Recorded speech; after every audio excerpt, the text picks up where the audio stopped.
Do you hear the dulcet tones of clams and mans?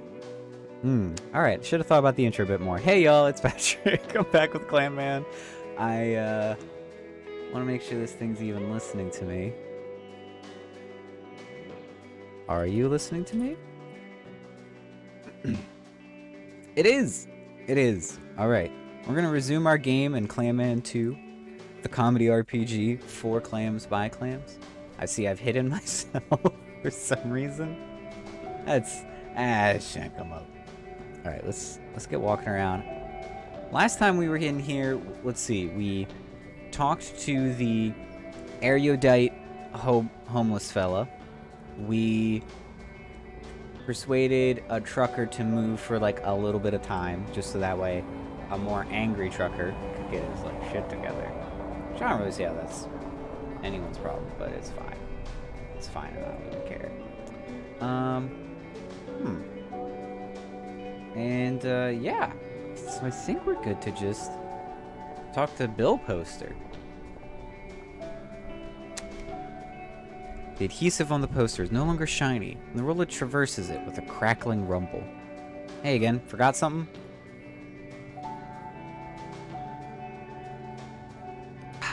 Water. Cool, refreshing glass. Late night with Ringo, huh? Yep. You a fan? Never heard of the guy. Brightens up a little bit, as if pleasantly surprised. Oh yeah? Good on you. He's a pretty big deal, I think. This guy? I say pass. Late night TV's crap.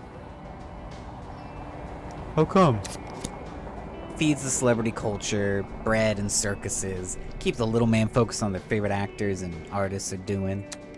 Remember a few years back when the king was mayor? He shakes his head. That's what happens. Corruption.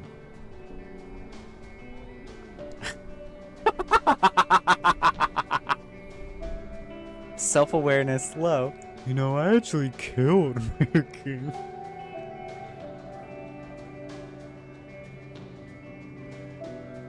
I wanna click that button so bad. You know, I actually killed Mayor King. Bet you wish you did, huh? I know a few others who share your sentiment. Violence begets only violence. But if you want to fight the power, you have to be aware of what the power is and who controls it. Late night talk show hosts? They're just the figureheads. The media, that's who is the power. Millionaires and billionaires with networks, lobbying and protecting the interests of the rich. Ugh. Alright. I'm just getting riled up now. I don't know. What do you think about late night TV? I think it sucks. And I think you're right. Kind of ruins comedy too. Makes it marketable for the masses. Turns it into chasing demographic. Turns into polarization. Preaching to the choir. I think it's called clapter. Jokes you laugh at because you agree with them. Huh. Clapter. That's a genuinely interesting... Really makes you think. Anyway, I'm rambling. Did you need something? You almost done with that? Oh, I was done about 45 minutes ago. So, does this count as rolling in your spare time or overtime rolling? I get paid per inch, not per hour. This is definitely spare time rolling. That doesn't sound fair. That's probably because it isn't. Why not find a new job? Nah, no one would hire someone my age with my skill set. I'm stuck. What are your skills? None. Improv. Maybe start writing? You seem to have a lot of opinions on media and politics. Everyone has opinions. I can't imagine people would care about mine. He goes back to rolling, but something has changed in his demeanor. What you suggested seems to have stuck with him. Alright, well, enough about that. Do you know anything about this new store opening? No more than anyone else, I think. Looks like electronics, if I had to guess. Did see the owner earlier today. Overheard her saying they'd open tomorrow. Really? Tomorrow? You're providing a great service. Goodbye. Sure. Well, that was informative. A duffel bag. Full of posting supplies, such as posters. A display. Display may be empty, but at least it's unscrupulously clean. Repertoire. These are my dirty jokes. What are my quests? Promise to get the word out. Have 3 jokes. There's a mammoth in the back alley. Full disclosure, you won't be solving this anytime soon, but keep your eyes open anyway. Alright. Thank you, thank you. Let's go into the snacky mart. I have a hanger-in for snackerins. Or something. Something like that. I don't know. Leave me alone. Ooh, a gumball machine. You remember the feeling of biting down on a gumball as a child, wondering if it would crack before your teeth did. ATM. You could withdraw money here, if you had any. Sorted snacks in these sorted packs. This store is called Snacky Mart after all. Any of them different? Salmanac? Salmiac? A bag of salted licorice. A Snacky Bay favorite. What about sweets? Saddens and Sackums. Saddens? Made by the Snacky Bay Sweeties.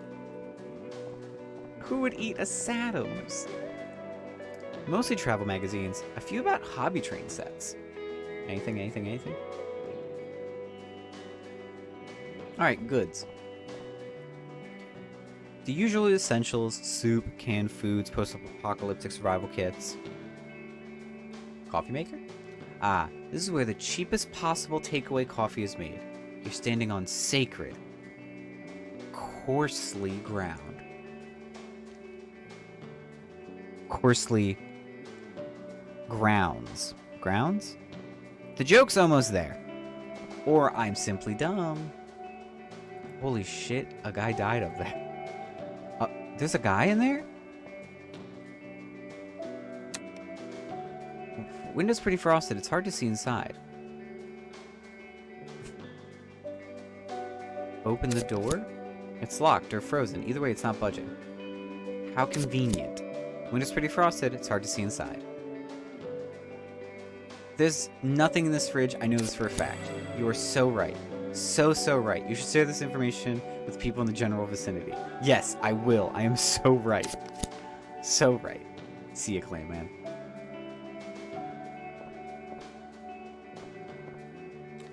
Delicious Time gift cards for frozen goods. 50% off. Ooh. There's nothing in the fridge. Tell Martin the clerk about how there's nothing in the fridge. Hey, Martin. I know you. You've never been here before, and you know Martin. You know him from way back even. He's been retail for ages, and he's never been particularly stoked about it. The Marlin clerk exerts a feigned smile from behind the counter. Welcome to Snacky Mart. We sell stuff.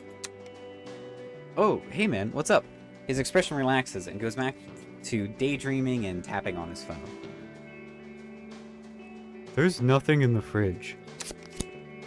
I think there's a bunch of stuff in the fridges, actually. Doubt. I'm telling you, dude. I stock these fridges. There's stuff in there. Doubt. I'm telling you, dude. There's stuff in these. I stock it. Doubt. Doubt. Doubt. Doubt. There is? Yeah, dude. Milk, soda, drinks, some food, and a dude. Hey, Justin. Did you know there's a dude in the fridge? I couldn't notice because my detection was too low. There's a dude in the fridge? Yeah, there's a dude in the fridge. I'm surprised you didn't notice. I saw you staring right at it. Everything I know is a lie. I'm pretty sure you knew more than the contents of the fridge, or lack thereof. Go check it out for yourself. I'm gonna go investigate. See you, Martin. Yeah, sure thing, buddy. Cigarettes? but like salmon? No? Okay. Holy shit, there's a guy. Window's pretty frosted. Hard to see inside. I heard there is something in the fridge. Alright, jigs up. You got me. You're such an observant investigator. Haha, you couldn't fool me. Yeah, you're way too smart for me. There's a person in the fridge.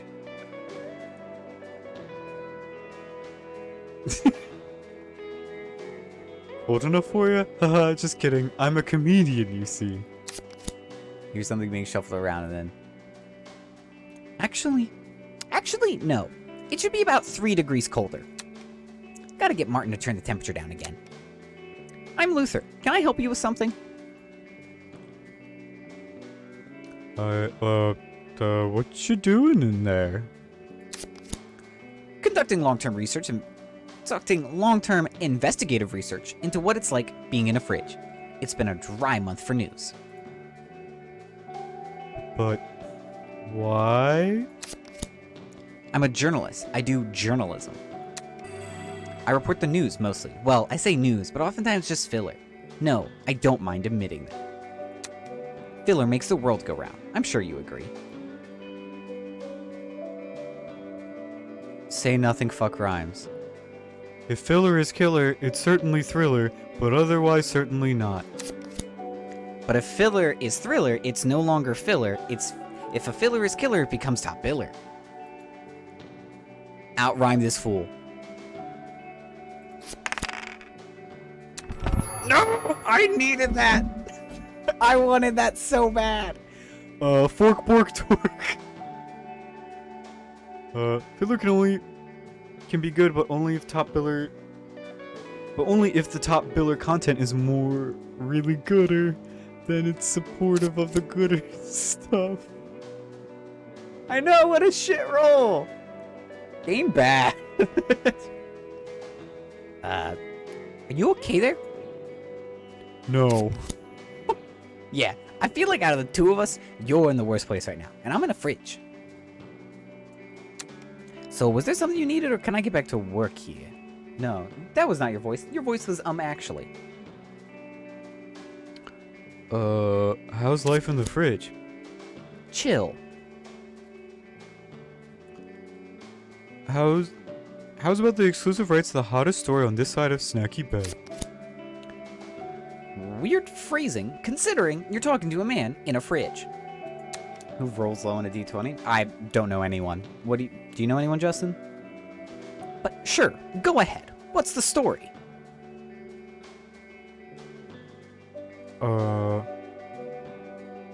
There's a new club in town opened by no one in particular. That's stupid. My friends are opening a comedy club. For the first time, Luther typing stops, his gaze becoming more attentive. Huh. That actually does sound like news. He looks down at time, looks back up at you.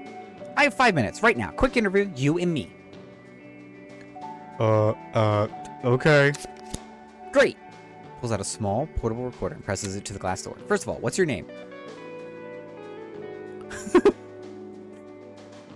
Jacques Cousteau.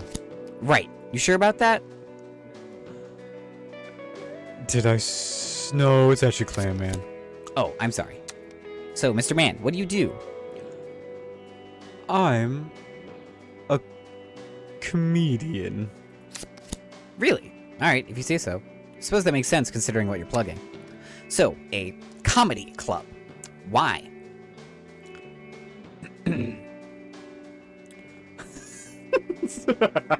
Sorry, I couldn't stick to it because people need to know I'm Clam Man. I need to build up notoriety.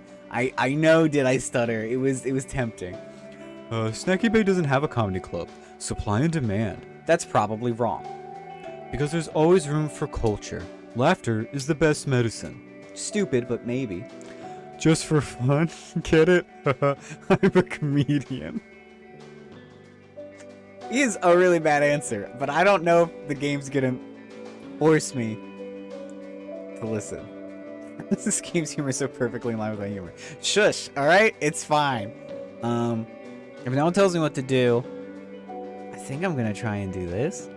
Always room for culture. Laughter is the best medicine. Laughter, culture, cliches, got it. And, are you the owner of this club?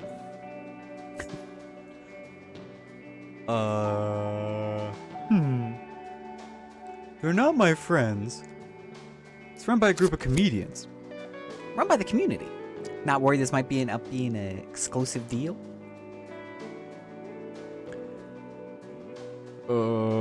Comedy's for everyone, I'm not worried. I think the shows and performers will vary. There will be something for everyone.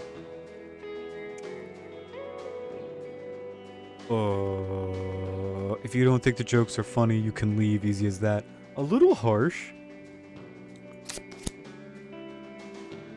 There will be something for everyone. Compromise Club? Compromise Club? That sucks.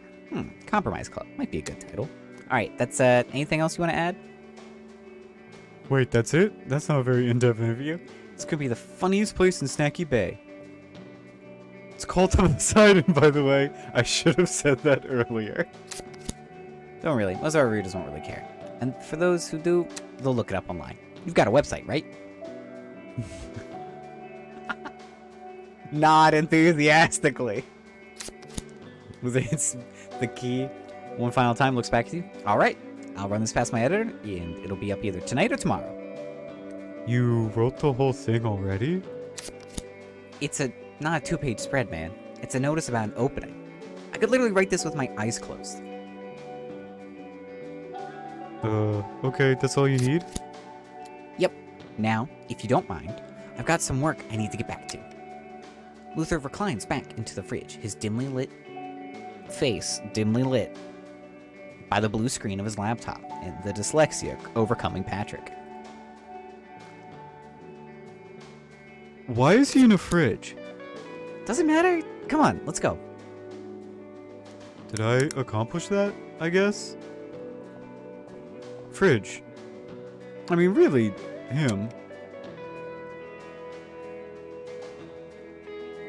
Thanks for the interview, by the way. We need the visibility. Yeah, no, I had a feeling. Hey, Martin. What's the clam gotta do? Or something. Slow day, huh? I'm losing it. I need to get out. I'd even take my old job back. For a moment, it looks like he's about to say something. Stops himself and shrugs. You used to sell knots, didn't you? Yep. Ropes and knots. Man, I can't believe I'm looking back on that fondly. You ever feel stuck? Like you're not getting anywhere? Yeah, like all the time. Just thought the mayonnaise company, huh? I'm actually getting into stand-up comedy. You're getting them to laugh with you instead, huh? I did that back at the rope and knot shop. I used to joke about it. I'd say we can't all be winners when I told people I worked in the rope and knot shop. Rope and knot shop. Staying positive is healthy, dude. There are better ways of staying positive. I mean, if you're in a bad situation, you should try to get out. You're doing yourself no favors trying to stay... You're doing yourself no favors by trying to stay positive. It's... For a second, he looks down. Sometimes you shouldn't be positive. Like, stop bullshitting yourself. So, did you?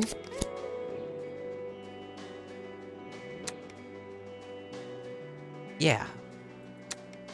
Doesn't look like he wants to talk about it anymore. Are you cool with Luther hanging out in the fridge? He's not bothering anyone. And if he's in there, I have an excuse not to stack and stock that fridge. It's really a win-win for everyone. I want to buy something. Usually people grab things and bring them here to pay, but you do you, man. What do you need? What Do you have? What? Everything you see in here, I guess? Do you ask that a lot? What do people respond with? They usually give me like a list of 5 things in ascending value. Okay, sure. Milk. 2 milk. 3 milk. 4 milk. 5 milk. If you want... Do you want milk?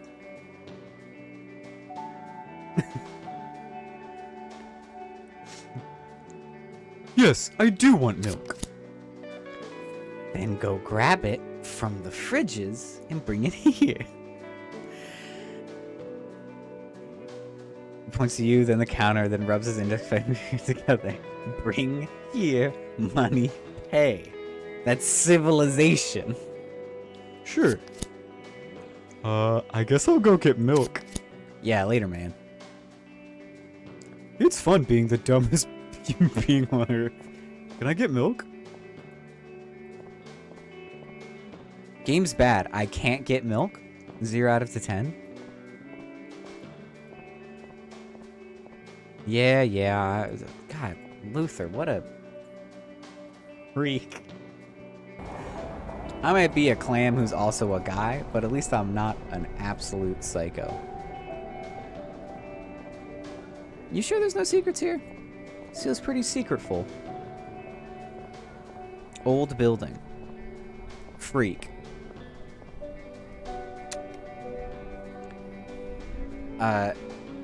Niharika. 2 curious little eyeballs are following you, making your way up and down the street. When you stop and turn towards her, the girl in the window bobs down for a second, then pops up again with a big smile. Is that a manta ray? Hi! Hello there. Passes you a sly wave with her left hand. My name is Naharika. That's a really nice name, Naharika. You can call me Niha too. I won't tell. Sure thing, Niha. What's your favorite kind of food? I like gargling and rinsing sand for plankton. It's an acquired taste. Niha doesn't know how to respond to that. Oh. Okay. Suddenly, she's distracted by something inside the apartment. All you hear are faint, teeny noises of people speaking. Probably a TV. Niha remains frozen for a second, zoned out, with a complete blank expression. The light flickered. Eventually, she turns back to you, pressing her lower fist against the windowsill. What you doing? I'm preparing to become a stand-up comedian. I'm doing quests. Talking to you, silly. I'm doing quests. What's that? Means I go around helping people. Niha looks up to you. She looks almost hopeful doing it. That's very nice of you. Helping people is very nice. Maybe you... Mid-sentence, she covers her mouth and stops. She looks around, eventually drops her hands, almost like she forgot why she did it in the first place. Sounds like Niha runs out of things to ask you. She turns towards sounds coming from inside the apartment again. But she's not as mesmerized this time. You notice that between the glances over the street and the TV, she keeps looking down at something between her and the window. What are you looking at? What have you got there, Niha? She looks down and turns her shoulders from side to side.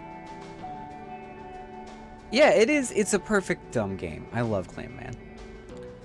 It's a letter. I'm not. It's a child. I cannot be rude to the child. Did you write the letter, Niha? Another nod. Who's it for, Niha? I wrote for my dad. He lives in a fancy house, but it's really far away, and I can't go out very far. You can't go out? How come? I get sick really easy. That's why I stay inside. Aren't you gonna put it in the mail? She ducks down below the window. I can't go outside. I'm not allowed to. I can put your letter in the mail, Niha. Really? Can you do that? Thank you, sir. She lifts the letter over to the windowsill and hands it to you. There's a mailbox across the street, behind you, sir. You got it, Neha. I'll be back in a moment. Yay, thank you. Why would I not do this?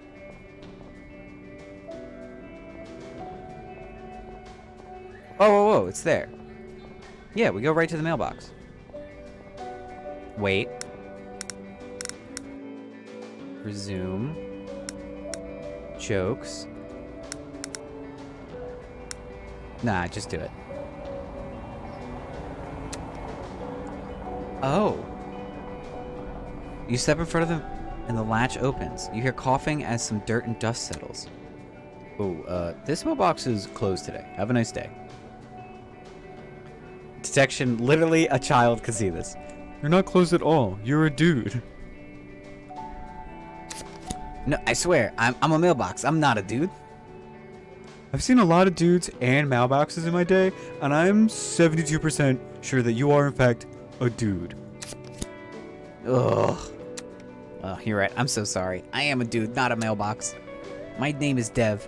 I'm Neha's father. Listen, I saw you talking to Neha. That's her letter, isn't it? Were you spying on us? Not spying, just to keeping an eye out on my daughter. Her mother wouldn't let her mail it, right? I didn't ask. Alright, well, I'm willing to bet that that's it. And I get it. Okay, look. I can't let you send that letter. Give it back to her, right? Tell her the post is closed or something. Okay. Why? Please, man, I'm begging you. Just give her the letter and walk away. I'm starting to suspect you're not even her father. It's hard to tell through the mailbox, but it looks like he's rubbing his temples? Look, you're not an idiot. I'm sure you understand what's going on here. Just tell me already. Me and Neha's mother obviously don't live together anymore. We're not together in any shape or form.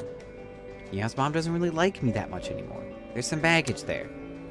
Long story short, I may or may not have given them a fake address and told them I work at a really prestigious job. The address on that letter doesn't exist. That's the whole story. Now, will you please return it to her? So, you're lying to your daughter and your ex-wife to prove you're not a loser? I get the irony. No need to spell it out. Is that enough? What more do I have to say? Tell me about Neha's mother. Name's Janya. She's always the provider in the family. Had a job when I didn't. Oh, you were a stay-at-home dad. Yeah, pretty much. I'd like to think I was good at it, but, you know. At any rate, I'm aware that I'm not a great away-from-home dad. Gesturing as well as he can. This is all temporary. Reyes finishes, a salvo of jellyfish droppings splat on the top of the box. You don't have a job? I don't. Not right now. Oh, that's like... That blows. Have you tried having one?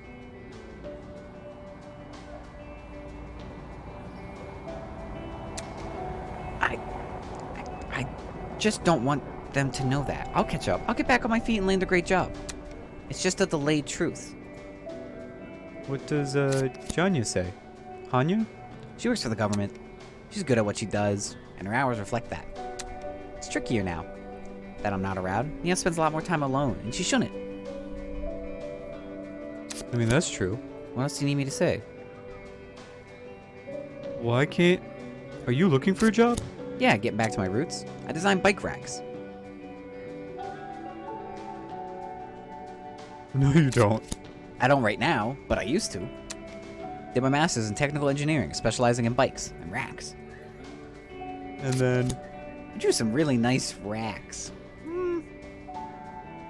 Hey.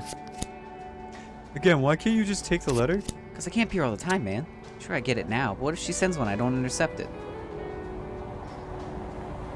So you'd rather never respond than... So you'd rather never respond than just now and then? Look, it's just temporary. Things sort out, I'll write her a letter with a real address.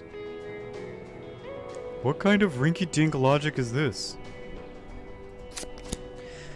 It's just how things are. It's difficult to explain. I'm not good at it. I accept that. Okay, before you say anything, hear me out.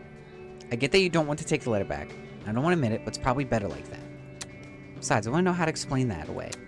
So here's an idea. Give her this one. This is the address to a P.O. box I have. She gets the way to reach me, and I don't have to embarrass myself by letting her and Ginya know where I'm staying now. Does that sound good to you?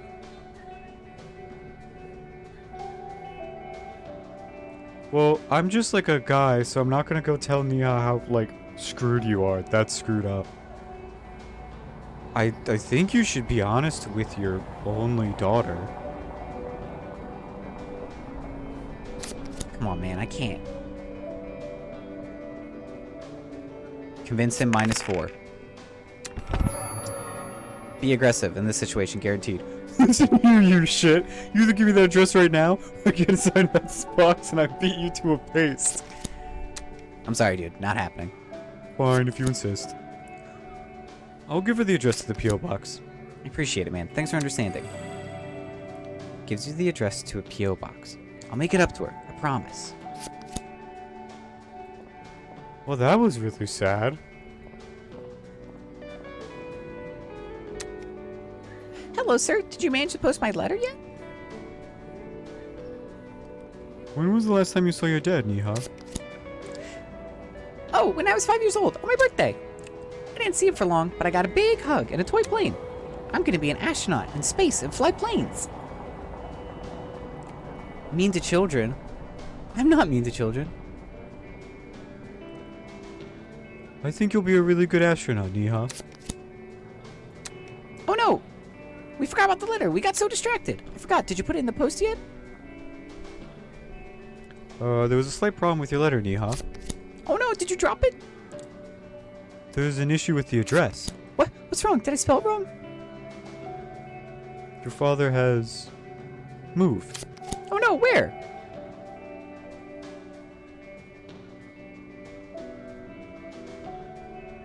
He doesn't know yet. He's looking for a new place to live right now. Oh! I hope he finds something cool. She's almost smiling, but her excitement cools as she notices the letter in your hand. But where do we send the letter? I got his temporary address. You could send it there. Oh, okay. Can you write the new address on the letter? Of course, Nia. Do you have a pen? She hands you a pen through the window. Take care to make sure the address is correct and legible. When you're done, she looks at both of you and the letter expectantly.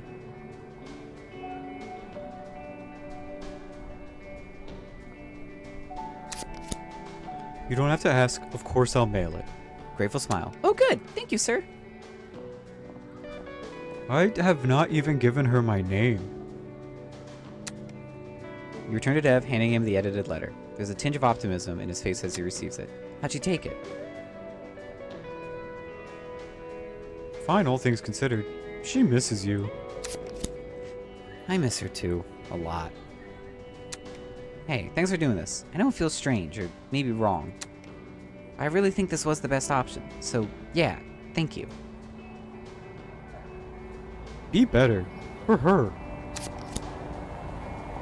He says nothing for what feels like a minute. I will. I promise. Oh boy. Well, this was fun. What do you want? Take it easy. I'm just here to debrief. Anyway, maybe we can learn something from this? Yeah, making jokes helps you cope with the world and stuff like this. Right on, Chief. My thoughts exactly. We're not gonna drop the fact that I just lied to a child, are we? Nope. You got lying to children 4. What? I lied to her? I agreed to return the letter and change the address to the one he gave. That was completely reasonable. Lying to children. Why it's... Use detection to figure out why it's so good and funny to lie to kids. Detection heavy joke. About trusting and believing in science. Aquadynamics-based joke. Oh crap, what are my stats? Oh, I don't remember my stats. Aw, dang. Alright. That's fine. This is a different alley. Yeah. Hey, kids. Oh, can I just enter old building? Let me do that. The door is clearly locked, but you can hear loud noises coming from inside. Oh. Anything up here? I guess I'll go talk to the teens. The dice rattle and clack against the concrete. The faded faces tumble up. Right now, it seems fate has settled on 3 and 4. Ha! 7! This is the comeback, baby! Oh god, they speak? Oh, jeez. Oh, no. My luck is gonna turn, isn't it? It's turning right now. I can see the backside of my luck. Oh, God. Ah, what's up, Druk? How come you're not at work? Got fired again? Your former landlord's daughter sees you coming and greets you with a salute. Thank God, yeah. About time. So, what are you going to do now?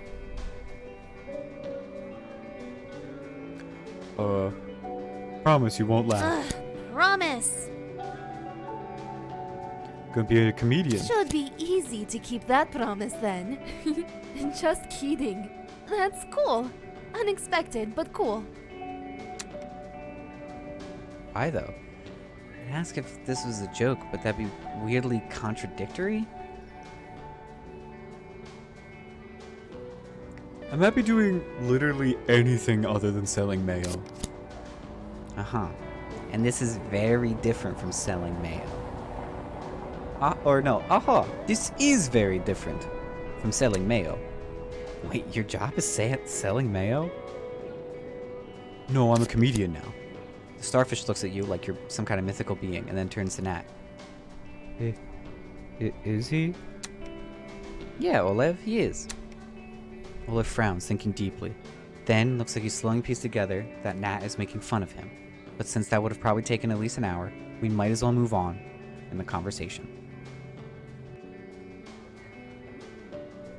How have you been, Nat? Same old, I guess. Bored most of the time.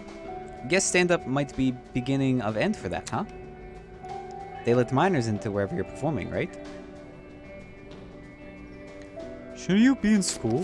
Shouldn't you be at work or doing something productive? I'm just figuring stuff out, man. Figuring out, hanging out, stuff. How's your dad?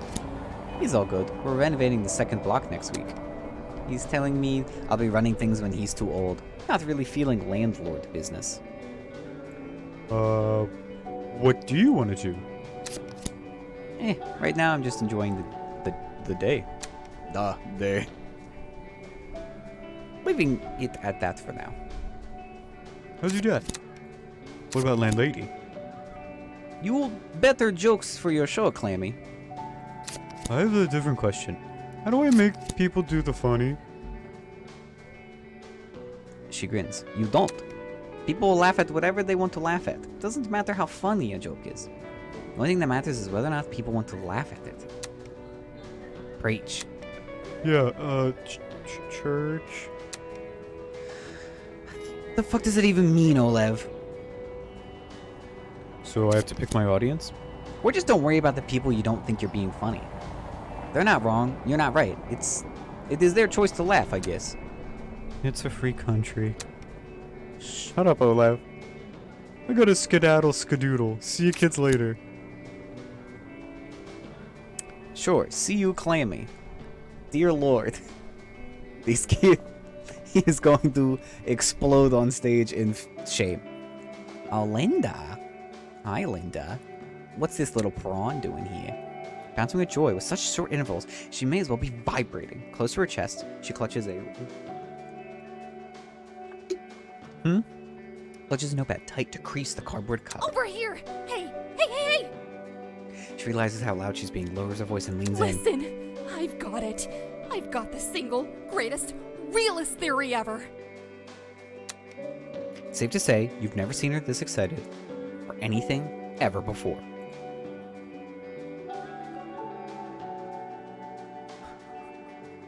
Should I be seated for this? Austin very seriously, her eyes darting around the room to find a chair capable of receiving a blow of infinite realness. It might be a good idea. No, it can't wait. But on seat or not, you need to hear this straight away. I'm glad you're not overselling it. Could have ruined the wow factor. She leans in, beaming. I promise you, this is better than anything you've ever heard or will ever hear. This is the realest your life is ever gonna get. I'm gonna not think about how depressing that might be. Probably a good move. Alright, let's hear it. An elated screech barely makes it through her clenched teeth. She's trying to keep her cool, but the vibrations have now reached a frequency where her hair is starting to curl. If she could actually physically explode, this would be the moment. Okay. So, Retaining the composure, opens them up and looks at you with the conviction of a globally renowned scientist who is evidently completely, totally convinced about something. you know how everyone is really awkward. Yeah, go on. No one has ever quantified awkwardness. No one has ever created a scale for being socially inept. Until now, I present to you. I would mime a drum roll. You both let the excitement build for a couple seconds until Linda bursts. The mistaken Metro exit scale. She's hearing applause and elation, a deafening symphony of cheer and rejoice. This is her peaking. She'd probably like it if you sounded as excited as her. Come up with a more clever name than that. Just not what. Finally, I rolled. Why not the subway slip system? Get some alliteration in there. Slightly surprised, Linda considers your suggestion. That's not bad, actually. Let's put a pin in that. Alright, basically, let me give you details. Basically, there are 5 levels on the scale. 1 to 5. Zeros don't count because no one is zero awkward. These 5 levels are determined by how any subject would act in a certain situation, which I'll get into the second. But first, I need to give you some parameters. A metro station has 2 exits, exit A and exit B. In this evaluation, the subject's preferred exit is A, since it's closer to where they're going. Exits A and B are on opposite ends of the platform. Do you follow? The station has 2 exits, and you want to go to exit A. Exit B is on the other side. Great. Now, to place someone on this scale, we have to imagine a situation. Picture this. You get off at the station. You manage to cover a little bit of distance in one direction, believing you're heading for exit A, when suddenly you realize you're going the wrong way. What do you do?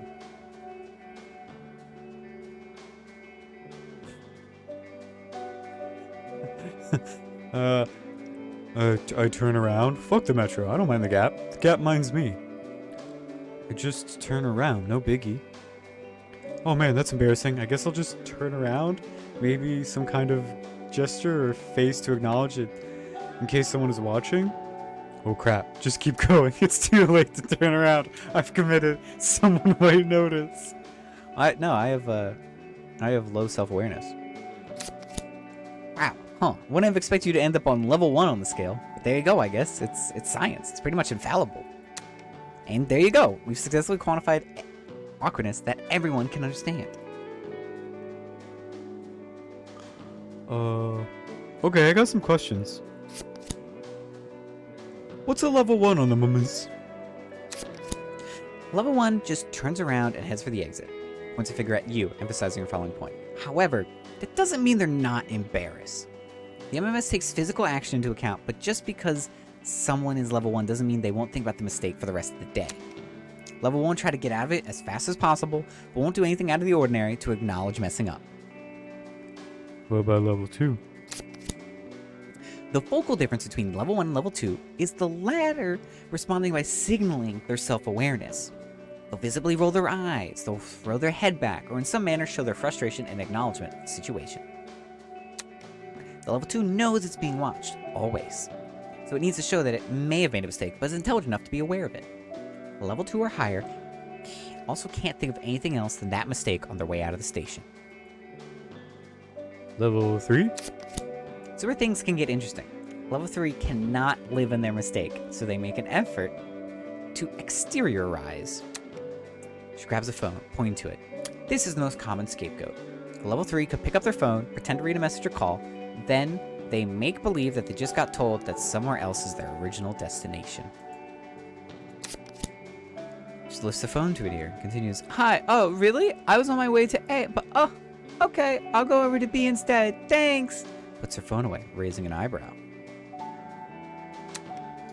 It's now no longer my fault. I'm turning. I'm not being awkward. Circumstances have changed. Bonus points if you just roll your eyes or sigh loudly while putting away your phone. This is what level 3 is all about. Making excuses. Doesn't have to be a phone. Could be anything. Level 3 is the kind of person in a class or workplace to make sure everyone knows why they messed up or didn't perform well. They need people to believe they're not responsible. Level 4's gotta be like a fucking freak, right? Well, level 4 is very awkward. Level 4s get tunnel vision. They can only think about their mistake and how embarrassed they are. They lose their any ability to make rational decisions. They break out into a cold sweat. They start frantically looking around for those who might be watching. The level 4 just keeps walking. They use exit B. Doesn't matter they're adding 30 minutes to their trip. They're completely unable to turn around. They've committed. It's not that level 4 is proud or more decisive. Level 4 is handicapped by their awkwardness. They're so awkward they can't think straight. Oh god, you can be a level higher? How? Okay, so level 5 people on the MMS is a serious thing. They're very rare, but level 5 is so awkward that it stops working. What happens scientifically when a level 5 triggers an awkward event is somewhat unclear, but my studies suggest that every single synapse in their brain fires off at once, effectively short-circuiting them. Oh boy. The level 4s act irrationally, but does so based on its mistake. It continues its unfortunate trajectory, and the level 5 becomes completely illogical. We're talking running in circles, breaking down, screaming, crying, melting into a puddle on the floor, pissing, shitting, getting all up in there, hates it, eventually shut down all motor functions. Is anything higher than a 5? If there is, I've never seen it. Technically, it's possible to have someone so awkward that they start to affect and even bend gravity, literally sinking into the ground. Level 5 is a danger to itself, but anything above would, I suppose, be a threat to everything and everyone around it? I'm gonna determine. Are you saying someone? I'm gonna see whether or not this applies to me. -4. Wait, no! This is big. You have superpowers now. Tremble in fear. Then again, so will you, because you're literally superhumanly awkward. Wait, is she looking at you? She knows. She knows. No, wait. She's looking at your pants. Is there a stain? They must be the wrong color. Maybe a color that was recently tied to something super bad. Oh boy. Oh boy, this is bad. This is really bad. You're in trouble now. You're going down. They're gonna lock you away. Unless you create a tear in space and time right now. Yes, that's it. The only way you can escape. Sure. I open a tear in space-time and escape? Really? Oh, okay, well, yeah, you can try. Aerodynamics 1, impossible. Let's go!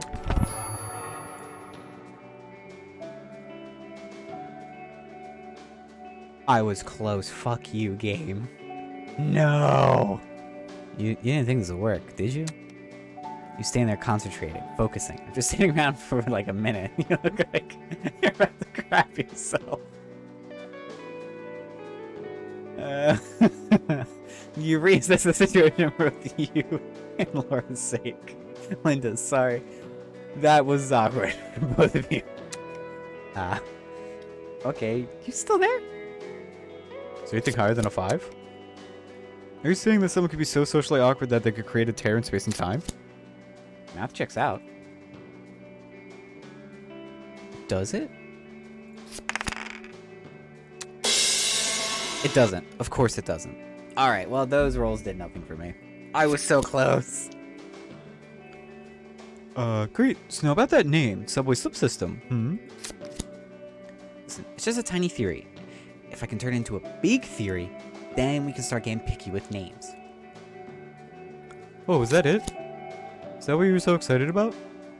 I get it. You're jealous. Not that everyone could have thought of this. Try not to be a dick about it, okay?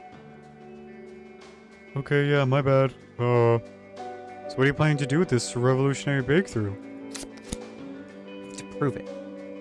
That's how science works. You can have all the theories you want. They're not worth a thing unless you can reproduce them. Prove them. How are you gonna do that?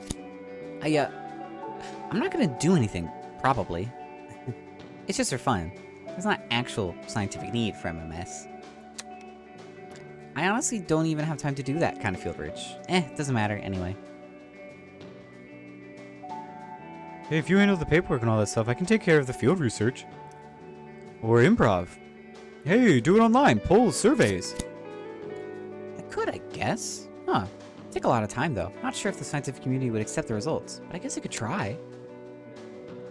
That's gonna take a while. You could help, too, speed things up, or not. It's up to you. This way you don't have to promise anything. Hey, if you can handle the paperwork and all that stuff, I can take care of field research. You know, when I told you she was excited and happy, it pales in comparison to what's happening right now. Are you serious? Really? Yes! I would love that. Let's do this! So, what exactly do you need to test your research? I need data, I suppose. There's determination and pragmatism in her voice, she continues. We don't have the time or resources to test this on 1,000 people. I think the best course of action would be to find one true level 1 and a true level 5, or 6, I guess. We document the responses and use that data to gain more traction. I don't think we can use ourselves for the study. It doesn't seem very scientific. Then, with more traction, we can actually have the attention and potential funding to pursue the theory in a greater scope. Got it. Find someone who's not awkward at all, and someone who's incredibly awkward. Interview them, and then bring them back to you. Sweet. About my progress. I haven't even tried for a second. Goodbye. Goodbye. Well, that was boxes. Mostly the previous tenant stuff. He moved out 2 years ago when Linda moved in. Linda's apartment. No need to knock. She's already here. Note. Haha, made you look. Damn it.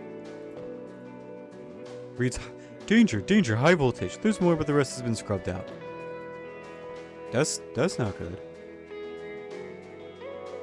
Miniature sandbags. Some artisan miniature sandbags from the previous game. Nothing more than overpriced tiny rock cloth containers. Video games. A few games and a Nintendo clutch. Oh, I can get around. Cool. Houseplant. Tiny green, seaweedy tendrils hang over the sides of the pot. This plant's been neglected. Suddenly, a few of them shift, and a plant speaks up with a gruff voice. Yeah, what? Why are you so cranky? Oh, I wonder why I'm cranky. You think I'd love being a plant stuck inside a house? Our natural habitat. Are you hungry? I know that's when I get cranky. Of course I'm cranky. I'm stuck here in this godforsaken pod in this godforsaken apartment. And yes, I'm very, very hungry. That sounds like cranky talk to me. I'll get you something to eat. Hurry, I'm starving here. Yeah, alright, whatever, Seymour. Hankwash? Hankwish? So, oh, that's Bill's. Looking at Bill's fills you with existential dread. Maybe a career change wasn't the best move right now? It's a nice clock. Shame it doesn't work. Maybe you should just give it a hand sometime. Huh? Huh? Get it? It's the funniest shit I've ever heard. Okay. Mick Gregerson boy poster. Your most valuable possession. Cost you $23. Empty chairs, empty table. Okay, different plant. Note. Note to self. Stop writing pointless notes. Dang it. Dishes. No time for dishes. Words to live by. Nope, that's still dishes. Fridge. You swing the door open, the light clicks, and the content of the fridge is illuminated. What seems like a spotlight. There's food in here. Alright, what are you offering, fridge? There's tomato, milk, bread, and cold cuts, and a bunch of empty jars and packages. Oh. Oh. I don't want any of that, maybe. I didn't think this far ahead. Oh, the door opens. What do you want? I don't want to feed it meat. That seems bad. Tomato? As your hand snatches out, it lashes right at you. Unhand me. You have no right. I have all the right. I'm your rightful owner. The other tomatoes rise up, brandishing crude weapons and a red flag. Let him go. The transgression will not stand. We will not be oppressed. You feel a prick in your hand as the tomato grabbed bites you. What the heck? Maintain your grip. Embrace the pain. Fuck. Ow. Nope. Not good. Ow. Ow. Ow. What the? I let go of the tomato. The victorious yell. The tomatoes tumble out of your hand, back into the shelf with its brethren to a triumphant cheer. The tomatoes are strong. The tomatoes are one. We shall not be crushed. Suddenly, another tomato makes it through the way of the crowd. Please, stranger. We mean you no harm, as I'm sure neither mean us any. You? Yoda, me am Yoda. That's a car. We only ask to live in peace, to be free. Free from what? One of the younger, more reactionary tomatoes goes, he should hope he possesses immense executive power, and it's his moral virtue to use it to the good of the people. The elder tomato hushes him. It is true. If you are a man of the people, we would gain much from your aid. I'm not just a man. I'm a clan man. What can I do for you, comrades? To go with some of the tomatoes, rolls their eyes. The future of our faction in this very fridge is in jeopardy. The coalition of root loaves and anarchist cold cuts are both planning something that might end us all.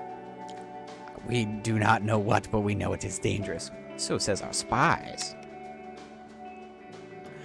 Not long ago, a momentous step towards peace was made, a meeting of the factions. So a treaty may be settled. Remember when I tried to get food for a plant out of my fridge? However, generations of mistrust and dislikes leaves us having the unfortunate position of not having a mediator. The democracy of dairy refuses in our affairs to meddle. You need me to mitigate a peace treaty? I don't have much background in nutritional diplomacy. It is not necessary. We simply require an outside voice, a conductor of order. So I just need some, food for a thing. I'm willing to sacrifice myself for the people, provided you help us. How will this meeting work exactly? It is very simple. Each faction will state their case, and then we will discuss the matter and reach a decision. You only need to lead and moderate the discussion. I'll think it over. We await your return, Blue Giant. Okay, this is going really wrong. Houseplant? Plane looks suspicious of your presence. Back again, are you? Not the food. Do you know where I could get some? Houseplant gives you the most disappointed, disillusioned look you've ever gotten from a houseplant. Yeah, no, I wouldn't know. I don't know where they store food in a house. Yeah, okay. You suck. Anything in here to help?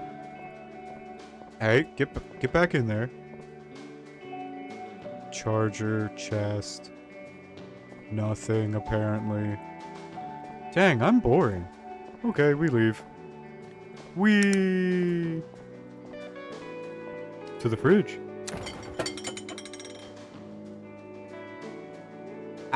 I guess I'll try and take some bread. Not so fast, bucko. It's unclear where this voice is coming from. Don't talk back to me, bread. This figure is not clear. The slice of bread. I ain't talking back to you, kid. I'm telling you to back off. You ain't touching me. You ain't touching none of us. Us? The Union, the coalition of loaves. Slice of bread stands proud. Whole meal. White rye, we stand united. United to suffer the oppression of the fridge. The fridge is pressing you? Of course it is. Feel it in the air. The cold chill of conservation, domination, the stillness of submission. Bread isn't meant to exist in this climate. It's not right. Wait, are you guys just unhappy being fridged? We need freedom, a life short and colorful, glorious and grand, and death shall have no dominion. You're, like, really intense for a slice of bread. Nothing will fuel the mind and breed more insight than the threat of oppression until the end of days. Okay, what's up? An assembly is at hand, a gathering of the factions to discuss the fate of the fridge. You, a mediator, is needed if you would join us. If you accept the task, we ask you to give us support when your time is nigh. I'm gonna need more details. Impermissible, unacceptable. If you wish to help us, we ask for your total loyalty and trust. When the moment comes, we expect you to stand by our side. They're not telling you anything, and they're not giving you much to go on with to begin with. Maybe you can figure out the plan later on? I think I'm gonna just grab the bread. Stoic loaf you pull from the fridge, prepared to die on its crust rather than live on its side. Store slam shuts behind you, the loaf is met with a temperate, lukewarm embrace of swift, unhindered mortality. The loaf utters one final sentence. We live and die. A counterculture. Good job, Chief. We got some bread.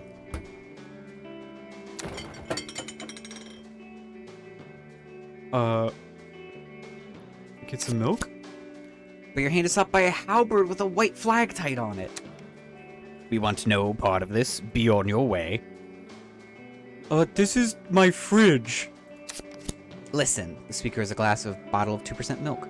We're not explaining ourselves. We're not meddling in the affairs of the fridge anymore. We're neutral now. And that's that.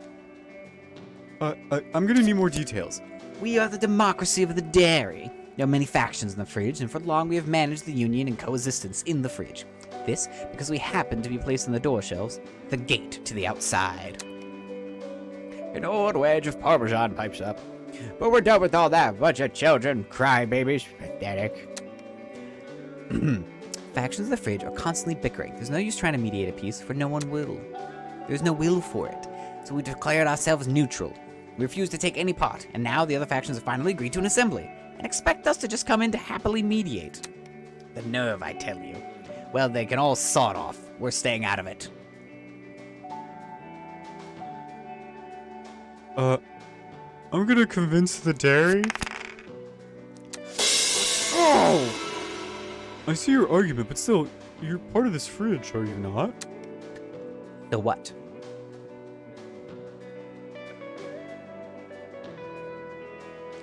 You're part of this ecosystem, whether you like it or not. No food is an island in and of itself, but part of the fridge. If the vegetables should fall, the milk is lesser for it. Well, they're making it awfully difficult for us. It's not that we don't want to help, it's just become impossible.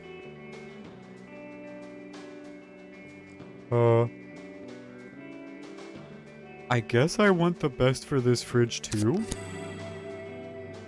You speak with honesty and great distinction, Seafood. We will partake in the meeting. Thank you for helping us see reason. The meeting will be very soon. Will you accompany us? Give me a bit. What? Where am I?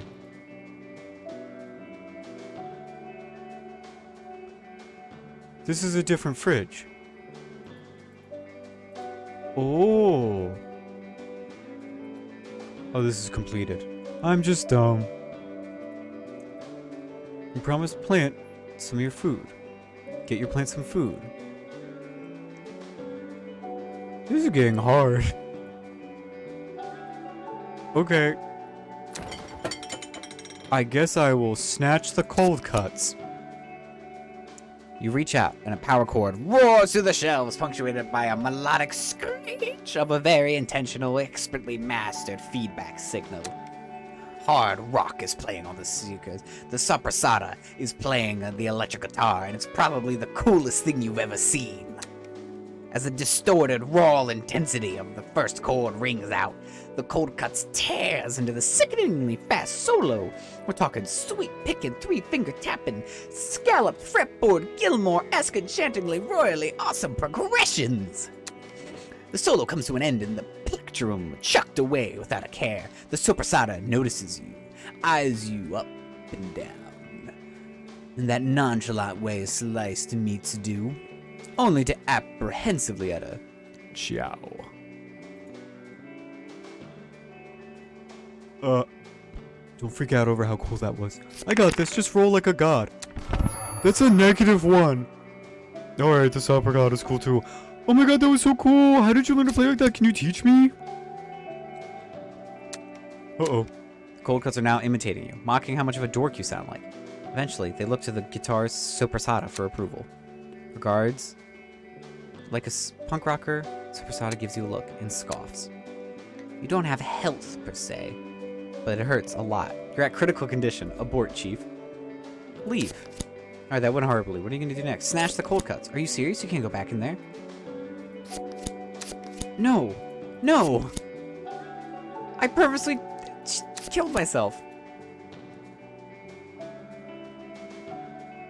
Okay, I'll do it. Tomatoes erupt in celebration. The elder tomato smiles with gratitude. Our deepest, most sincere thanks to you, friend. As much as we hate to spring this on you so quickly, the meeting is vital to our future. Are you ready to conduct the treaty now? Yeah, let's go get some peace. Then let us make haste to the inner shelves. You watch the tomatoes make their way to the meeting point. The fridge mute is about to begin. The air is crisp and cold, as it is usually in the fridge. When the factions assemble, it is a tense and uncomfortably silent night. Alright, this is it, your debut as a mediator. Do you feel prepared? How hard can it be? We can give up, you know. We can just go, grab something to eat, and leave, never come back. We've already come this far. No way, not this clam. Alright, let's do this. Wait, didn't you pick up some food already? Yeah? Why? Don't you think it might be a bad idea to show up to a meeting with kidnapped members of the faction? It sounds so bad when you put it that way. Let's just let them go, alright? We're really nice about it. They may not hold a grudge. Fine.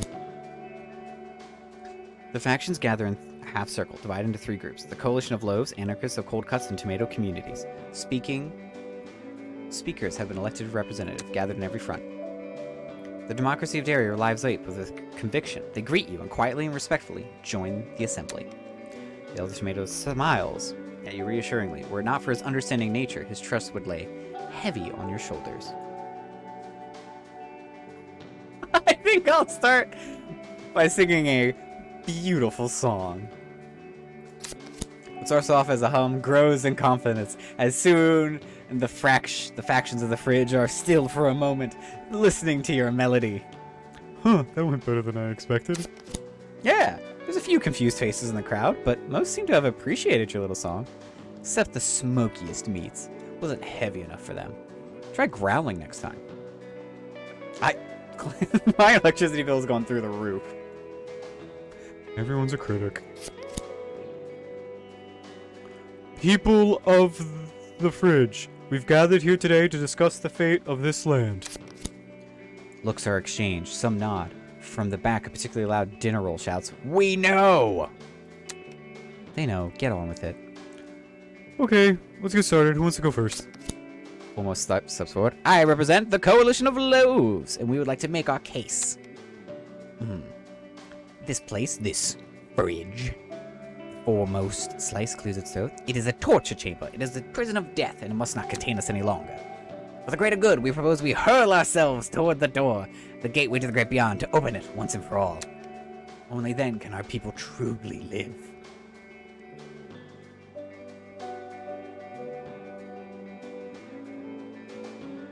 What if I just take you out the fridge and close the door after you? It is not that simple. Our exodus will be joyous but short-lived, knowing the fate that once befell us will befall our children and successors. No, the oppression of the fridge must be ended once and for all. The elder Jamaica speaks up. Opening the fridge will be a death. And all of us, you're sentencing us to a slow death if you open that door. A death, perhaps, but a true life until then. None of this agony, this submission. One at a time. Then lets his eye wander the crowd. Can you truly stand by idly and let my people suffer? I ask you nothing more than this.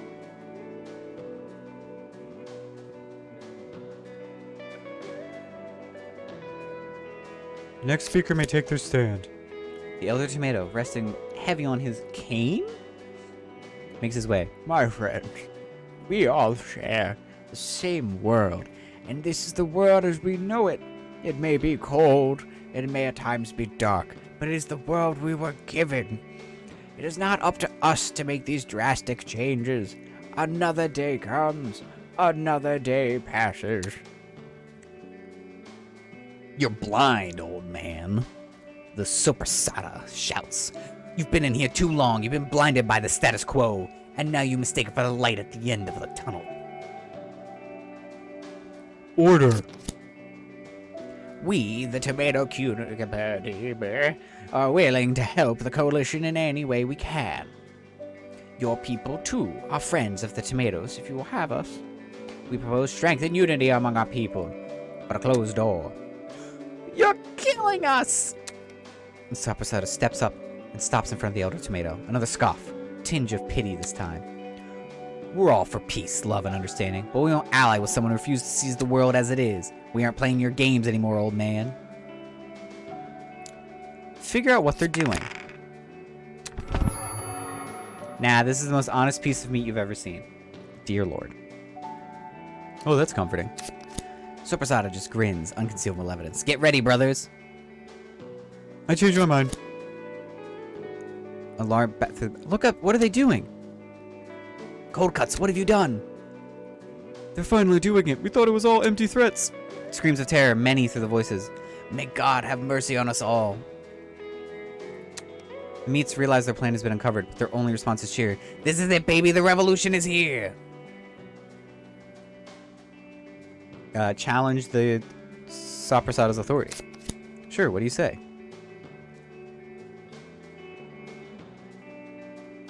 Wait, Cold Cuts, if you truly love peace, understanding, and music, you'll hear me out. The Supersada maintains his composure, regarding you suspiciously. What do you propose? A guitar duel? You and me. Laughter. Vicious, mocking laughter. I accept. Have at it, brother. Hurls a flying V guitar, plugged in and distorted, ready to go. Oh, thank God. Play the greatest guitar solo of all time. Finally! Success! Your fingertips plant themselves confidently on the 12th fret. A quick pick and a bend as you launch into your solo. Playing a crescendo of model scales and fire off some 3-finger tapping. You are shredding. As you finish up your solo, the Cold Cuts, along with the rest of the fridge, are in awe. The Supersada hasn't even played yet. Uncertainly spreads through the high-protein ranks of the Cold Cuts. The Supersada, for the very first time, seems to lose its composure. Brothers, don't let yourself be swayed. This is a man. This is who we're up against. The response from the sliced meats is apparently cold. Give up. It's over. Never! I ain't going down like this. The revolution never dies! The Supersada hurls itself over the edge, landing on the ground with a splat. Awkward dynamics high. Quickly grab it. 3-second rule. Let's see. It's not that dirty. I'm sure your houseplant wouldn't mind. You got some Supersada, Chief. Well done. As the commotion settles, the factions convene in the center of it all. The dairy is busy conversing and finding solutions to differing opinions. There's a lot to do, but they're convicted and proud in their mission. A former glory restored. We are in debt to you, my dear friend. You brought us together. We are truly grateful. Truly. This isn't what I expected when I first opened the fridge. I can imagine. I am here to fulfill my promise. I offer you my life. Okay. That was a lot of work, Chief, but we got a tomato. Good job. As you close the fridge, you reflect on the past 10 minutes. You left your fridge a better place than you found it, and that's made all the difference. The fat sacrificial tomato in your pocket, you head out for other adventures. No, I don't. Give me some bread.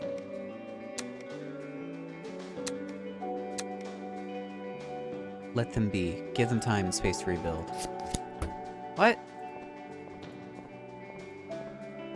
Is that tire tracks on my fridge? Alright, houseplant. Looks at you. Back again, are you? About that food. Here's a tomato. Other word reaches out with its tendril, snatches it from your hand. It's impressive and really, really disturbing. Not bad at all. You're not a complete idiot. Thanks, I guess. Hang on a minute. Whoa, hold up. There might be something in here we can use. Something funny. I don't see what's so funny about plant. Fuck that. I want gratitude. It's just a plant. Don't let it get to you. Come on. There's a joke in this somewhere.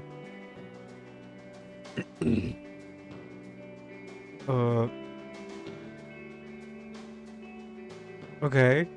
Comedy buttons. What about how I just argued with a bunch of food? That's ridiculous. That's improv.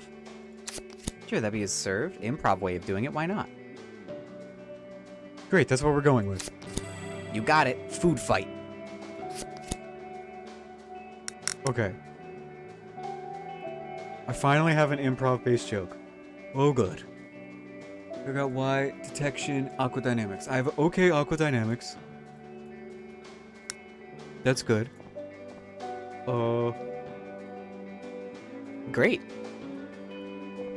Any more apartment? No? Alright. That's fine. To the streets. Bye, Linda.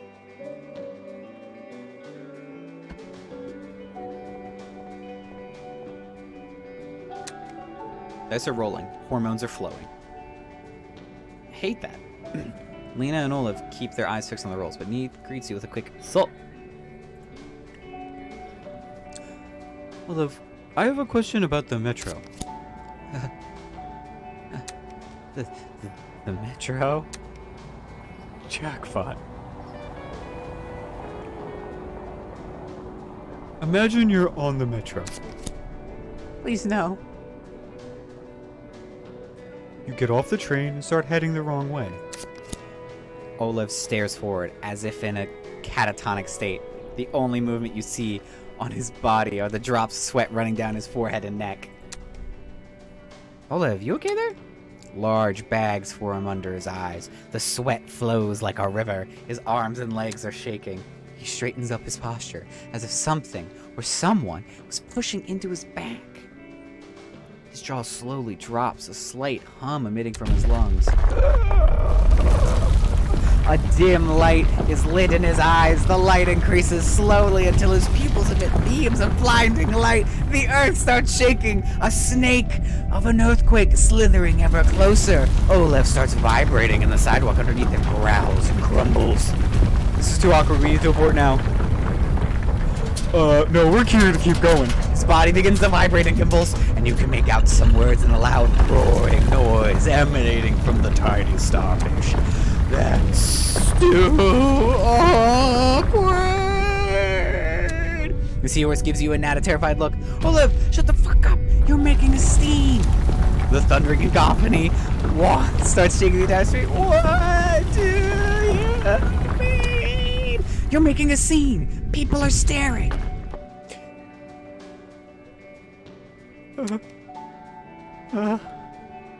Everything comes to a halt. The world returns to normal. The little starfish dude looks no worse to wear, apart from the bags beneath his eyes, and his now sweat-soaked hoodie. Are they still looking? Okay. That's mean. No, you're good. Okay, that's good. That's a lot better.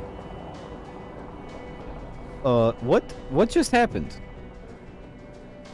He's a level 5 moose. I don't know what that means, and I'm not sure what I want to know. It's science. Science I don't need. Now, can we drop this? You'd like to forget about all of this if you don't mind. It's a level 5. We should let Linda know. I gotta skedaddle skadoodle. Bye, nerd. Anyway, that guy over here, he's cool as shit. So he's got to be the, This has to be the level 1 guy. 100%. His vibes are unmatched. Delivery guy keeps scrolling through his phone, momentarily looking up and giving you a salutatory nod.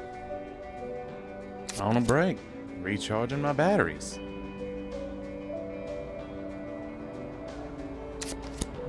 Okay, I guess it's not you. What's up? Hey, I forgot something? Nope. Okay, Martin? Martin's pretty chill. Kind of funny, kind of cute. Those little dimples. Give him a little peck on the cheek. What? Martin! Oh, hey man, what's up? I want to buy something. Actually, I'm stupid. Uh-huh. Slow day, huh? Used to sell nuts. Sometimes, I guess. Do I ever feel like I'm doing more with my life? I guess so. Still at the Mayo Company, huh? Yeah, I'm a senior sales rep. What does that mean? Means I take a lot more calls. Do you like it? I sell mayonnaise. Of course I don't like it. I know what you mean. After 2 years at the knot shop, I almost hurled every time I bent over to tie my shoes. Man, you know what? It was a good move to leave that place. Martin is quiet, stares over your shoulder. Eventually he looks back at you. Yeah. Doesn't look like he wants to talk about it anymore. Okay, well, I tried. Hey, you're a freak. What's your opinion? Yep. Alright, that's fair. I guess I should go talk to the mailbox? That guy seemed very worried about being awkward too, but... also... Oh, he snuck off. Great. Yeehaw! 10. I can't hear the TV in the apartment anymore. Hello, Mr. Clam. I'm on the lookout for the postman at Dad's ladder. Might take a couple days before you get it, Neha. She gives you an upset look and presses her face against the windowsill. Aww. I can't wait for that long. Why not do something else while you wait? No. She looks very serious. Someone has to keep an eye out. Something might happen to the postman. Puts her hand up to block the sun as if she were a lookout. How's it going? I'm waiting. I hope Dad writes me this back as soon as possible. I'm sure he will. Uh-huh. Okay, see you, Neha. Bye, sir. Thank you for your help. Sure, I helped. Wonder if that mammoth's really chill, or if that's just a me thing.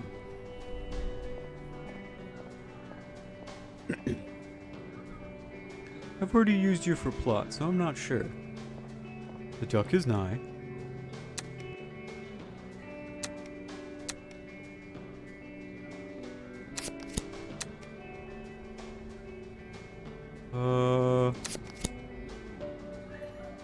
Okay, you seem to be enjoying yourself. My bad. I can enter? Oh, crap. Note 1. Okay, toilet, haha, very funny. Who's the comedian? All of us, presumably, but I blame Edna. I can't even reach that high asshole. Sign. Green room, checks out. Small fridge full of energy drinks. Some of these look vaguely familiar to you, but you can't put your finger on where you've seen them. Case of fire, stay underwater. Jonah and the whale. Gagfest. Weird name, but you notice 2 names on the list. Edna Gomez and Clayton Home. 88 keys to carpal tunnel syndrome. Alright, to the stage.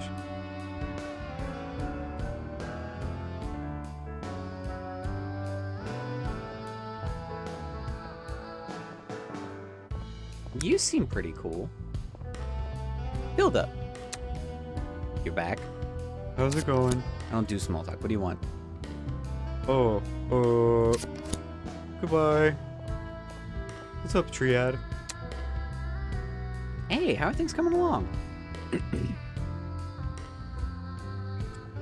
Got my 3 got the word out. Just came back from an interview. Wait, really? That was surprisingly quick. Who do you talk to? His name's Luther. He's a journalist. Oh, Luther. Of course, everyone knows Luther. Luther. So where does he work? What does he write for? A renowned and respected online news publication. Fine, but you better be sure about this. I am about 50-50. Man, you just inspire hope, don't you? You love sass, Edna. Admit it. Sass my ass.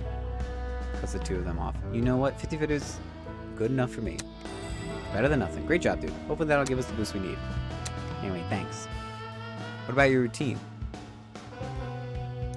I've got some, but I want more. I'll be back. See ya, Clam Man. See you later, I guess? Huh. I thought you'd be like a solution. You're just more of the problem. Allie was chill. Head north? I'll come back later. Hey, cafe owner. Close today, come back tomorrow. Can I ask you a question about the metro? Why would you ask me a question about the metro? It's for science. It's not telling me off though, maybe he's curious. So, you're getting off a train, but you accidentally head in the opposite direction of where you need to go. Why? Because you got distracted. Impossible. I don't get distracted. Aren't you technically distracted right now? Pauses, snaps back, and goes, no, I'm just getting bogged down in the details. What's the consensus on this guy? Do we like him or not? He's okay. Not everyone's a people person. Look at you being all diplomatic. What was that? What was that whole question? I get off and then what? You just realized your mistake. What do you do? I turn around. Good answer. Yeah. Is that it? Yep, thanks, see ya. Sure. What a freak. Wait. I'm also a freak. Dang it. Got a few jokes, though.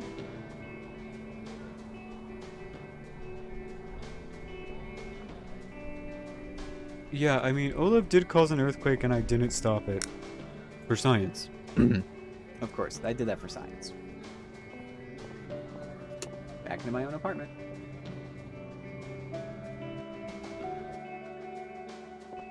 Hey, Linda. Hey, how's the field research going? We talk about the fundamentals? That was a lie. So, about my research. I found a level 5 or 6. Wait, really? Holy crap. What? Wait, who? The nervous kid outside, Nat's friend. No, I sort of suspected we'd find a kid at that level. I'll investigate further. God, man, I didn't think we'd find a level 5. That's impressive. So close. Keep at it. Let me know when you find a level 1. That one should be way easier.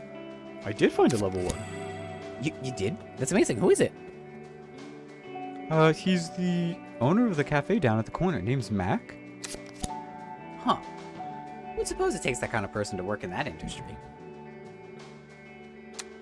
No matter. That's perfect. I'll send him an email, I guess, if needed. That's all we needed. We actually did it. With the data you gather, we can kickstart some serious research. Psychologists, anthropologists, universities. Imagine what they could do with MMES. MMES. And she looks genuinely, deeply grateful. Gives off an air of relief and adoration. Seriously, I don't think you realize how much this means to me. I'm just happy I could help. This whole research has been really interesting. Eye-opening, really. She smiles. It's a nice, warm smile. Makes you feel good. It really has.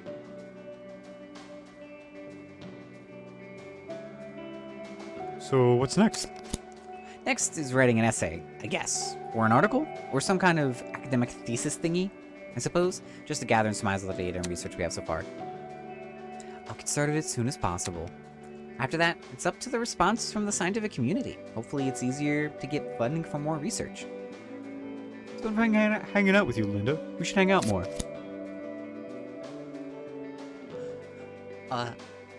Yeah, sure. Do you have a PC? We could play Civiticus online if you want.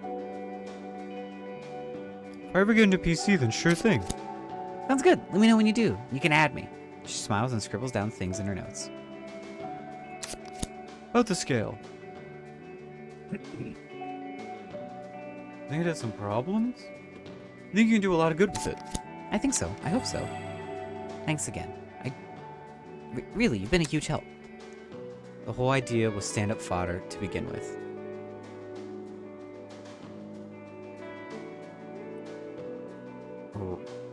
radical. Whatever. Here, have a setup. The MMS. Improv. Improv. Detection, detection, aqua dynamics. Okay. I think I got what I can solve. Because the game already warned me I'm not going to be able to solve the mammoth, which is good. Or else I would be losing my mind about it, to be honest. Alright, yeah, let's go into the Poseidon. I mean, I got a few options. I should probably be improv focused. Hey, everything's coming along. I got my 3 jokes. I'm ready. Cool, we're just about done too. You guys haven't moved an inch. We did. We just take breaks, responsible breaks. Pretty much all set up. Spotlight is up. PA system works. Bar is stocked. Fingers crossed. Going through our sets. Workshopping jokes. What about you? How do you feel about your bits? No, I need their help. Couldn't say. Haven't had much time to try it out. Understandable. Yeah, can't blame you for that. If I had less than a day, would come with an entire routine. It's not easy. It's a recipe for disaster, for sure. Clay, there's still stuff to do. It's not like we can sit back and do nothing until the show starts.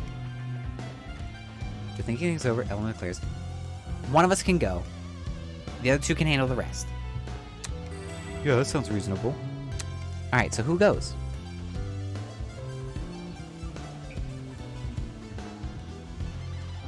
I think you're detection.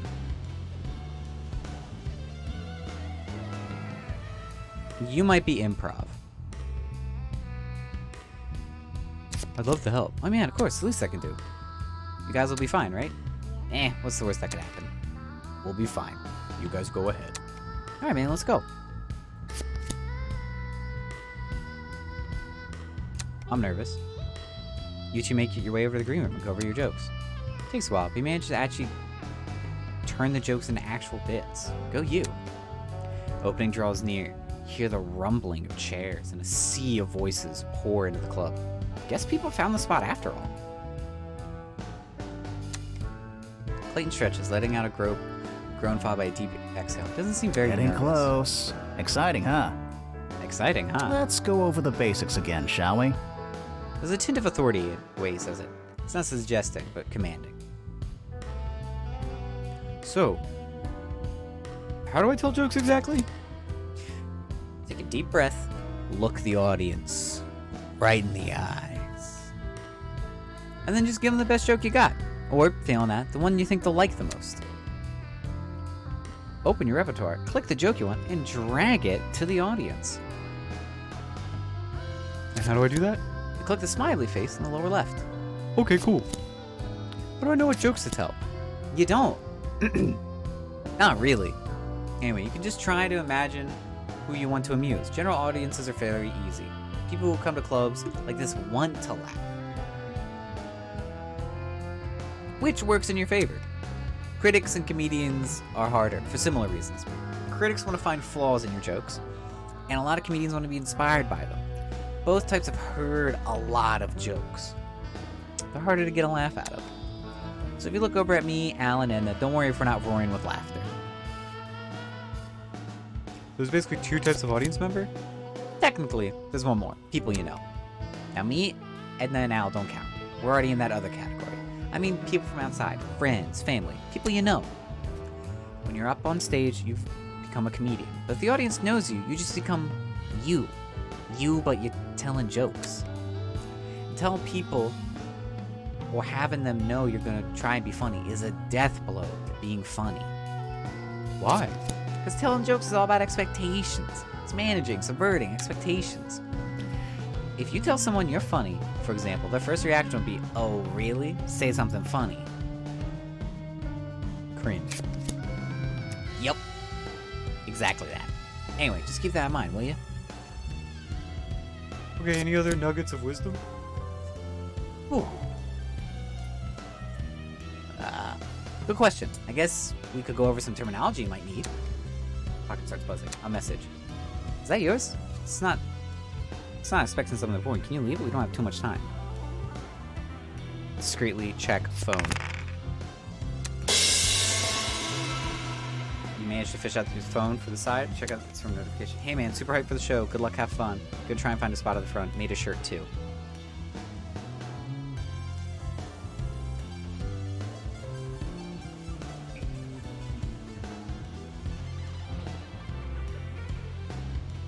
Thanks, man. Talk later.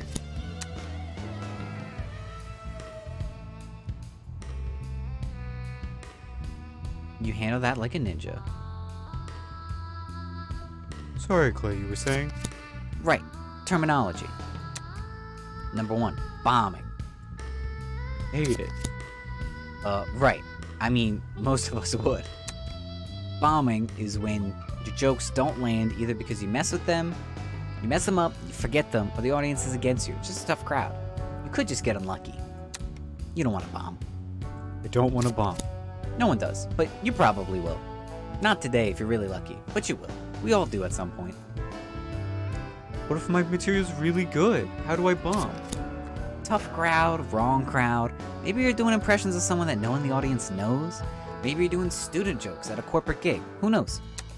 All I'm saying is be ready to bomb. You can learn from your failures.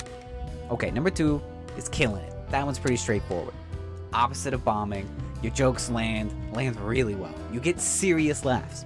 Your entire set can kill it, or just a single bit.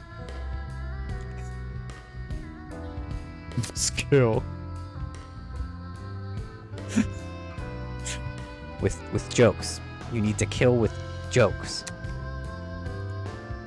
Not sure what else you need to know right now. Usually pick up the terms as you go. You know what? Here's one. Heckler. Oh, I know this one. All right then, just be careful with them, because especially if you don't have much experience. They prey on your lack of confidence. Have you gotten heckled? Sure, it doesn't happen often. My brand of comedy doesn't usually invite that, so it's mostly just assholes in my case. Comments like Edna get it different. Angrier jokes, a bit more controversial, gets people reacting. And then, of course, she's not a dude, so drunk assholes love to point that out. Think we'll have any tonight? Probably not. Opening night, no real scene in the city, seems unlikely. If we do get hecklers, they'll be drunk. And it'll be later on the night. You're up first, so don't worry about it. You're safe. That's tonight, though. Next night might be different. Hecklers, killing it, bombing. Yum yum. Sweet, you'll do fine. I promise. Looks up at the clock. The wall. It's showtime. You ready? Yeah, I guess. Not nervous, huh? I wish I'd been that confident on my first show. Try to have fun out there.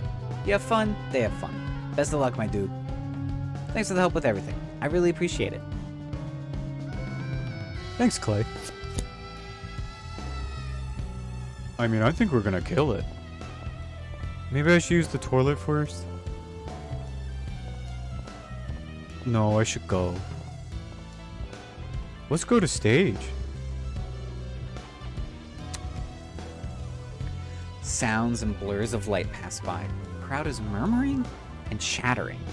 And from your position backstage, you see the microphone cradled in its holder atop the stand, a spotlight beaming down. The corrugated metal glistens like polished silver in the light, like a trophy or some long-forgotten precious artifact, now only discovered today. That's what I tried to say. Looks welcoming, like a beacon or a torch guiding the way. Tell me more about the crowd. You can sneak a peek through the curtains. You can spot the triad sitting in the booth to the right, like first-time parents watching their newborn child. Front row, you see Pete. Something's written on his shirt, but it's hard to tell from where you're standing. It's discernible he's clearly very excited. Get a quick glance at the audience. They seem to be in a good mood. They're waiting for the show to start. Alright, let's go. You step out on stage.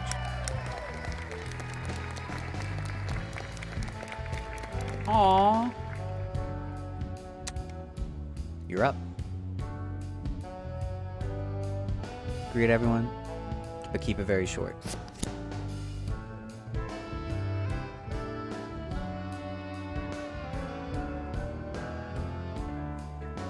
Thanks for coming out, everyone. Let's get this show started. That's how he would have started the show. Oh. It's a minor cheer from the audience. They're clearly eager to start. You got it! Woo! Say nothing, give him a wink. Alright, Chief. It's the first joke.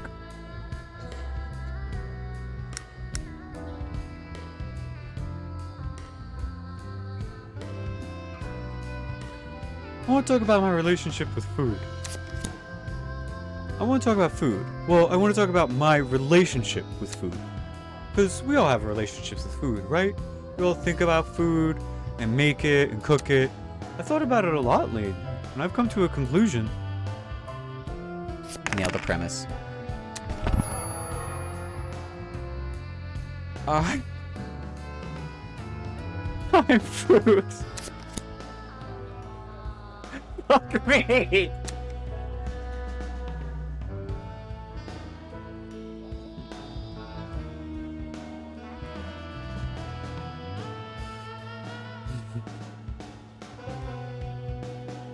So, keep that in mind next time you go shopping.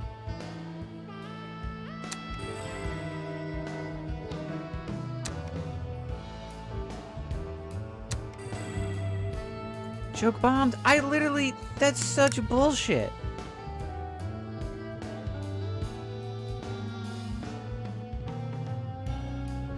We need a scale for classifying awkward people. A few chuckles. Disappointingly, none of them very awkward. You set up the premise pretty clearly. Tell them why. That's funny. So, why do we need it? How do we implement it? Is this problem fixing? Let's see. A friend of mine invented a scale, but we already have words for awkward people. Dork, dweeb, nerd, geek. That's it. Those are the 4 variants of weird. Awkward, reject. Dorks are harmlessly embarrassing. Geeks are smarter, but still awkward as hell. A dork, but with more drooling. I think nerds are the cool ones. That's nerd talk. Nerds are trying to take back that word and make it cool. It's not. Nerds are awkward. And then there's dweebs, who are, and I count, socially inept, stupid, awkward, and embarrassing for everyone around them. Now you might just be saying, that's not a scale, and that's just a list. And you're right, it's not. A scale indicates hierarchy. Something or someone at the top. And on that list, there are only losers. Scattered chuckles and laughs. It's not a roaring response, but widespread amusement. Somewhere in the back, a nerd is being shoved into a locker. Al gives Edna a knowing look. You can tell she's giggling even if she's trying to hide it. She liked this one for some reason. Alright, alright. My detection is -1. Mop the floor. Can't believe I fucking bombed. Let's talk about cleaning. Okay, so this might not be the most captivating topic. After months of cleaning, fixing this place. Come on, you stupid. Yes. I bombed, I did okay, I crit. Is that rigged, game? Not so fun, is it? So why do we clean? I clean when I'm sad. Which means, when my life is going well, I'm an absolute slob. But when things are bad, my apartment is clean and sterile as an empty petri dish. That's how people can tell I'm depressed. I don't talk about it, they can smell it on me. And it smells like lemon-scented cleaner. This one time, I had a friend over. I go out to the kitchen to grab some drinks. When I come back, he's on the phone with another friend, stressing out about my floors. You bring your hand up and pretend to be on the phone. Yeah, it's bad, man. Floors are clean enough to eat off of. No, Dustin said, oh shit, he's here. He's even got a dehumidifier. They staged an intervention to stop my addiction to chemicals. They're like, this shit's bad for you, man. They're just throwing out window cleaners. A few chuckles roll through the audience. You turn a little more serious, as if wanting people to understand your plight. It just feels better to clean when you're down. It's punishing yourself to make yourself feel better. You're down there scrubbing shit off the toilet and you're thinking, yeah, this is where I belong. Give me the dirt. Give me the good stuff. Scrub me. Scrub me. Get a good laugh as your voice intensifies. This one was weird, but some people really love it. Edna smirks, sailing short bursts of giggles. The concept and the execution was just absurd enough for her. Huh. Hey, you actually pulled this one off. Let's keep going, shall we? Finish set. That's it. That's your slot. Wrap it up.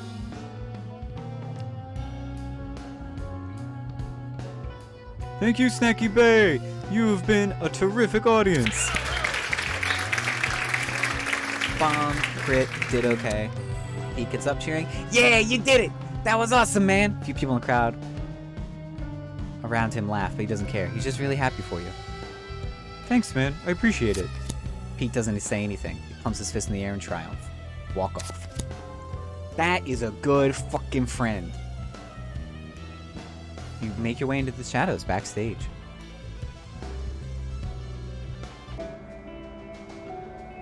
Can there be more game? After you get off stage, the night seems to pass in a flash. Moments flow and fade into existence and memory. Pete congratulating you in his typical excitable way. Performances of the triad following your opening. Chuckles and laughter. Before you know it, the night's over. The club starts clearing out. Clayton ushers you outside along with Edna and Al. It's a cold evening out in the alley. Poseidon is a welcome contrast. Which is a welcome contrast considering you were just in a noisy heat of the club's interior. You, along with your newfound peers, step outside with drinks in hand. Clayton takes a long swig from his glass. Rests his entire weight against the railing. Inhale, exhale, smile on his face.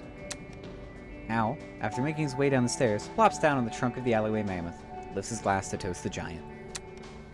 Edna swings herself on top of the railing in one fell swoop, dangling and clanking her feet on the balusters, as if controlling bursts of excess energy. The Poseidon survived its first night. Morale is good. A toast is made in a relaxed, muted manner. It's obvious that for some, a great weight has been lifted. Some comments and feedback are shared, and eventually eyes are on you and your set. Well, how does it feel? I'm fine. It'll sink in yet. You had friends in the audience, right? They'll remind you. He grinned, takes a sip of his beer. What about your set? How do you think it went? Went okay, I guess. You know what? You did pretty great. I counted one joke that didn't land. That's pretty impressive for your first time. That's awesome. No joke. Huh. Yeah, hats off. Good job, dude.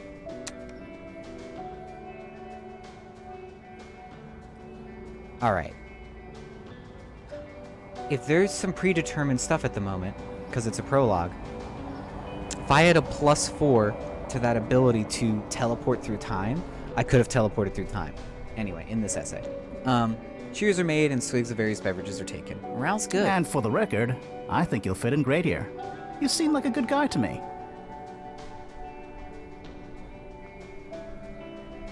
Seem like a great guy too, Clay. Thanks. Glad to have you on board.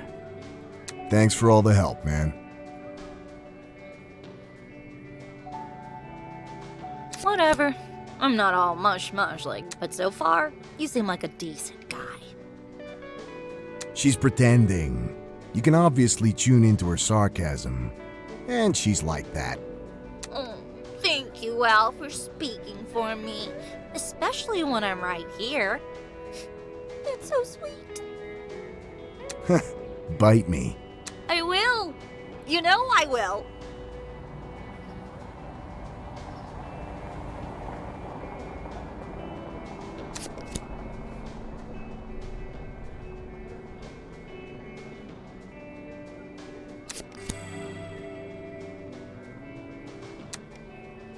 Damn it. Alright, I just gotta be nicer to Al. Just thanks, Al. You're a cool dude. Flashes of horror lived on your first steps on stage are dimmed and muted by the new sense of belonging. A secret society. Ragtag gang of outlaws paving their own way. Feels pretty good. So dude, ready to do the same thing tomorrow? One tiny thing though. Usually we work on sets for ages. Years. Rewriting, reworking. It usually takes a long time till you're happy with it. And it consistently lands. We want to do new material every single night.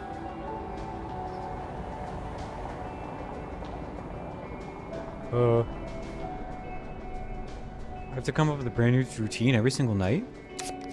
No, it's not ideal. It's tough. It's gonna get tougher as we go. But we have faith in you. And tons of material for ourselves to use. She's messing with you. We're all gonna do the same thing. But we really do have tons of materials for ourselves to use. You wanna keep going, we've got a spot here at the side every night. Hey, if you want to take more part in running the club, that'd be great too. Promos, interviews, podcasts, maybe even talk shows. What do you say? Do I have a choice this time?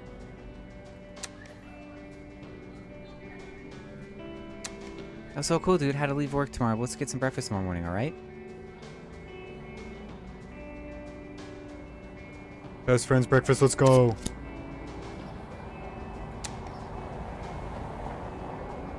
I just might be. I just might be prepared for this new world of a kick-ass game that isn't out yet. But I want it to be out. Because it's fun. Ugh. Well, that was a fantastic, start. Bring the whole team back. Box 94. A real one, I guess. Hell of a name. Shulk.